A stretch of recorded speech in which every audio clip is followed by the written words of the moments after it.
So I've been gone for a while. In that time, a whole lot of YouTube drama has happened that I haven't caught up on at all, and I don't intend to. YouTube drama is a fucking really tiring thing to catch up on, but I did pay attention to one situation. I liked Slazo. He was a really good content creator with a unique personality. However, his girlfriend Shay ended up coming out about some serious sexual assault allegations that really made me lose respect for him. Some other YouTubers ended up coming out in support of Shay, basically fucking disavowing Slazo. However, Slazo made a response video where he basically proved some of those allegations to be bullshit, showed that she was jealous of his E-fame, and even admitted that he wasn't a good boyfriend. It was a really good video that made me respect him a little bit more with how he responded so calmly. However, one of his former now, friends, ImAllexx, made one of his little Twitter videos addressing his response, and it's just... whew! Stupid jokes are stupid jokes. I don't think that's the problem. My problem with Michael was him admitting to doing things that he knew Che may not have wanted to do and being incredibly forceful and almost demanding, which he admitted to doing in his video, which for me is still disgusting. If you take a look at the DMs between Slazo and Shay, you can clearly see that Shay was the one kind of forcing certain aspects of the relationship and not Slazo. You can very clearly see that Shay's the one who suggested that Slazo would fucking finger her in the cinema or whatever. I don't believe he's innocent. I don't think he's innocent at all. Che may not also be innocent and may have hid stuff and used jokes to try and maybe push a certain agenda. I don't think he's innocent at all. Fucking really, dude. Shay may have hid stuff and covered some things as jokes. Oh yeah, like Slazo literally proved in his fucking video.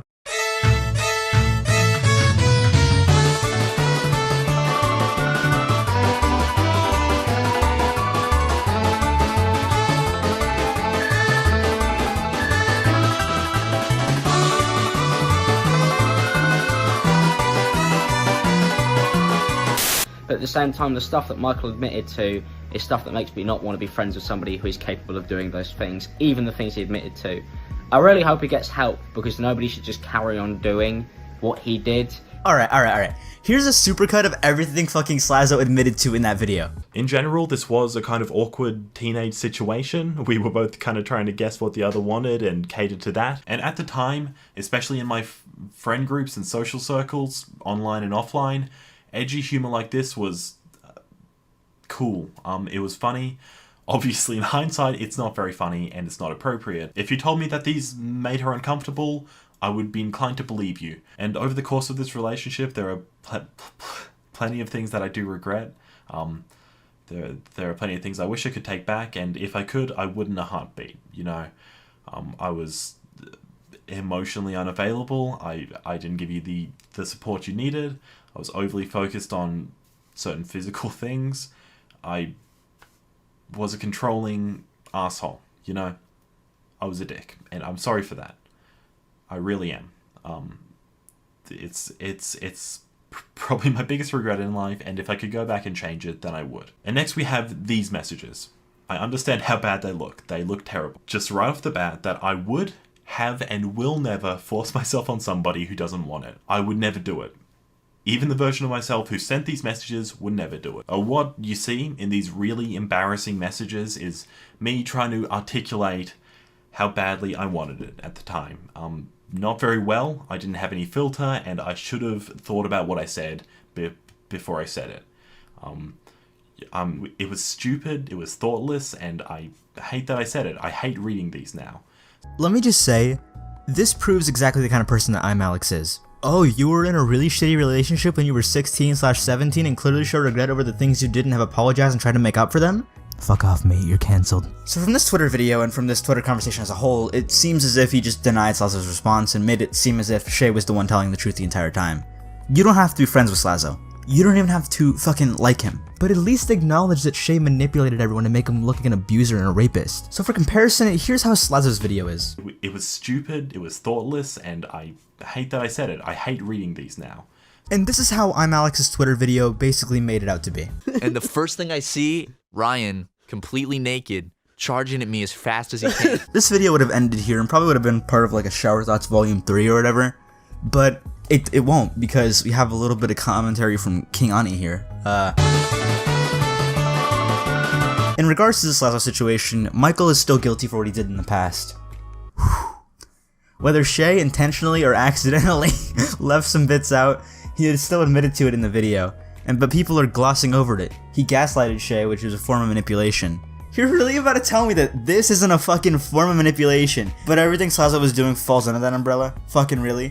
And don't even try and insinuate that she accidentally left some fucking bits out. In this video, you can clearly fucking see, the second she scrolls up to a part where it proves that Slazo wasn't guilty, she immediately scrolls back down. So that's a fucking accident? Oh what? A snake crawled up her fucking phone and just swiped up. If someone talked to me like that in a relationship, I would've left. But Shay was 14 and she knew no better, while Slazo was 16. That's a massive mentality difference during those ages. Also, that's not how I remember it, was a shit rebuttal.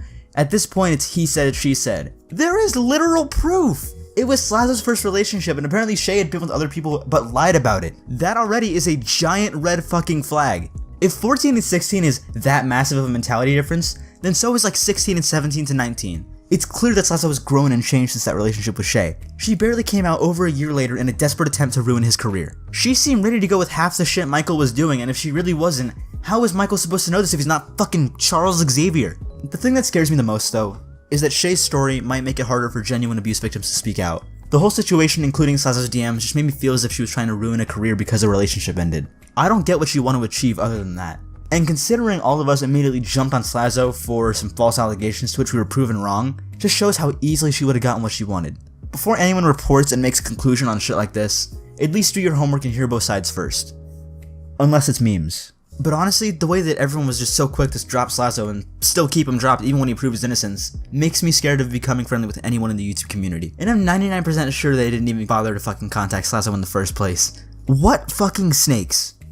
I think the entire situation can be summed up by this image here. Anyway, that is the end of the video. If you liked it, leave a like, I guess. If you didn't like the video, send a SWAT team into my house. That was a joke, by the way. Subscribe if you feel like it, and that is the end. Bye.